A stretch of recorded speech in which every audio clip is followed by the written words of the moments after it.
আল্লাহ শুকর, আমরা এমন একটা ঐতিহাসিক জায়গায় দাঁড়িয়ে আছি যে জায়গাটা সচরাচর ওমরার হাজিরা আসতে পারেন না বা আসার চেষ্টাও করেন না এবং অনেকে চেনেনও না যে এটি সেই পবিত্র সেই স্থান জায়গা যেখানে আমার রাসূল সাল্লাল্লাহু আলাইহি ওয়াসাল্লাম বদরের যুদ্ধ থেকে 313 জন সাহাবা একরামকে নিয়ে 14 জনকে শহীদ করে রেখে আসার পরে যেখান থেকে সাহাবা একরামকে নিয়ে আল্লাহ রসুল এখানে 313টা ঘর আছে দেখেন, ওই যে পাহাড়ের উপর থেকে নিয়ে 313টা ঘর, এই যে ছোট্ট ছোট্ট সুবড়ির মতো সাহাবা একরামের বাসস্থান এখানে ছিলেন।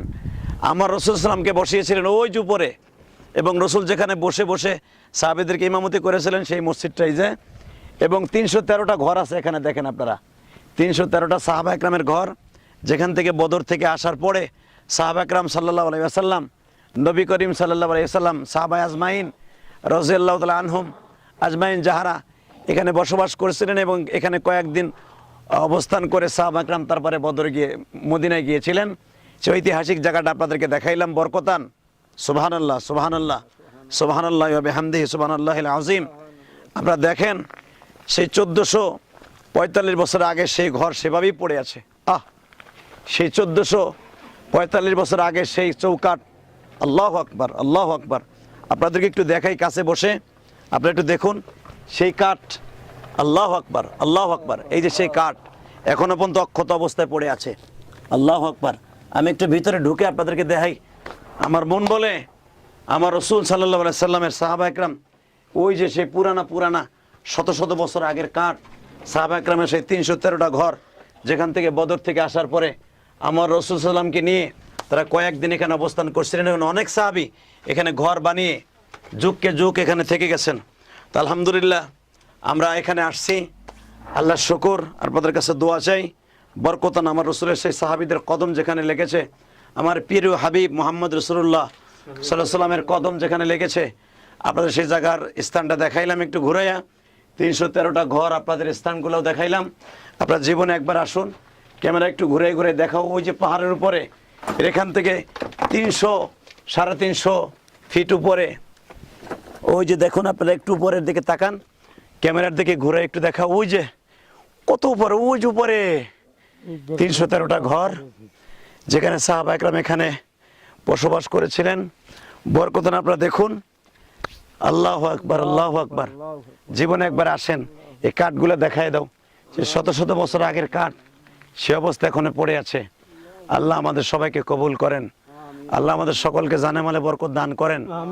এবং সবচেয়ে বড় কষ্টের বিষয়, আমার রাসূল সাল্লাল্লাহু আলাইহি ওয়াসাল্লাম তার মা আমেনার মৃত্যুর পরে যে স্থান দিয়ে ঘুরে ওখান দিয়ে গিয়েছিলেন নানার বাড়িতে, সেই জায়গাগুলো এখন এখানে পড়ে আছে। আপনারা সবাই দোয়া করেন, একবার আসেন, ঘুরে দেখে যান। আমরা আপনাদেরকে একটু 2টা কদম সামনে একটু অগ্রসর হয়ে রাসূলের সুন্নাতের, সাহাবা একরামের সুন্নাত তরিকা হিসাবে আপনাদেরকে ঘরগুলা কাছাকাছি একটু যাই। আপনারা দেখুন কত উপরে সাহাবা একরাম ছিলেন। এখানে 313টা ঘরই আছেন, যেখান দিয়ে আমরা হাঁটছি, এই জায়গাগুলো সাহাবা একরামের বাসস্থান ছিল। আল্লাহ যেন আমাদের সবাইকে, যাদের উসিলা এখানে আসছি, আল্লাহ তাদেরকে কবুল করেন। এবং পরবর্তীতে এখান থেকে অনেক আহলে হেজাজ, আহলে বড় বড় সাহাবাকে মানে বসবাস করেছেন। আল্লাহ আমাদের সবাইকে কবুল করেন, আল্লাহ আমাদের সকলের জানে মালে বরকত দান করেন। যারা আমাদেরকে ভালোবাসেন তাদেরকে জীবনে একবার হলেও আসার তৌফিক দান করেন। তবে ইতিহাস আমার ভালো করে জানা নাই, তবে এতটুকু জানা আছে, যেখানে 2 জন সাহাবী ইন্তেকাল করেছিলেন, তাদের কবর হয়তো আশেপাশে আছেন, হয়তো সেখানে মসজিদ আছে কিনা, এখানে কবরটা আসলে চিহ্ন রাখে নাই। 2 জন সাহাবী এখানে ইন্তেকাল করেছিলেন, তাদের কবর এখানে আছে, কিন্তু আমি সঠিক জায়গাটা নির্ধারণ না করার কারণে আপনাদেরকে দেখাইতে পারলাম না। শুধু তাদেরকে বললাম এটা অত্যন্ত বরকতপূর্ণ জায়গা, বদরে যারা ঘুরতে আসবেন, সুন্দর একটা জায়গা, মনোরম একটা জায়গা, দেখে যাবেন।